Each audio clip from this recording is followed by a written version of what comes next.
ফের লক্ষ্মীর ভান্ডার বন্ধের হুঁশিয়ারি দিয়েছে এক তৃণমূল নেতা। ভাঙড়ের ছবি আপনাদের দেখানো হচ্ছে। ভাঙড়ে তৃণমূল নেতা তিনি বলছেন যে হারলে ভাঙড়ের পূর্ব কাঁচালিয়ায় ভোটে হারলে বন্ধ করে দেওয়া হবে লক্ষ্মীর ভান্ডার। লক্ষ্মীর ভান্ডার বন্ধের হুঁশিয়ারি আরো এক তৃণমূল নেতার হুঁশিয়ারি। লক্ষ্মীর ভান্ডার বন্ধ হয়ে যাবে, বাড়ির টাকাও বন্ধ হয়ে যাবে, এমনটাই হুঁশিয়ারি দিয়েছেন তিনি। ভাঙড়ের পূর্ব কাঁচালিয়ায় ভোটে হারলে বন্ধ করে দেওয়া হবে লক্ষ্মীর ভান্ডার। দলীয় সভা থেকে হুঁশিয়ারি দিয়েছেন তৃণমূল নেতা। যে ছবি আপনাদের দেখানো হচ্ছে ভাঙড়ের ছবি, যেখানে এক তৃণমূল নেতা তিনি হুঁশিয়ারি দিচ্ছেন যে ভোটে হারলে লক্ষ্মীর ভান্ডার বন্ধ হয়ে যাবে, পাশাপাশি বাড়ির টাকাও বন্ধ হয়ে যাবে, এমনটাই ফের হুঁশিয়ারি দিতে দেখা গেল এক তৃণমূল নেতার গলায়। আপনাদের শোনাবো এই তৃণমূল নেতা ঠিক কি বলেছেন।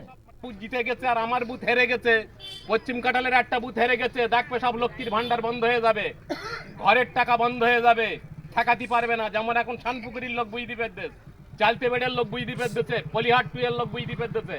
আমি তো বারে বারে বলিস আমরা কি মহাভারত অশুদ্ধ করেছি যে আমার গা বুথটা হেরগে দিতে হয়, হেরগে দে মানে আমার গা মান সম্মানটা ডোবানি হয়। আমরা তো ছিঁড়ে খুঁড়ে তো তোমার গা ঘরের টাকা এনে দিচ্ছি, ঘর তোমার গা আছে, তাও আমরা আংলা বাংলা তেরফল খাটানি দেখকেও বলি না গরিব মানুষ টাকা পাক। এও বলে দিচ্ছি যারা আইএসএফ করুক আর যাই করুক আর যে ব্যাগে করুক, গরিব মানুষ ঘরের টাকাটা পাক, আমাদের দলটা করুক।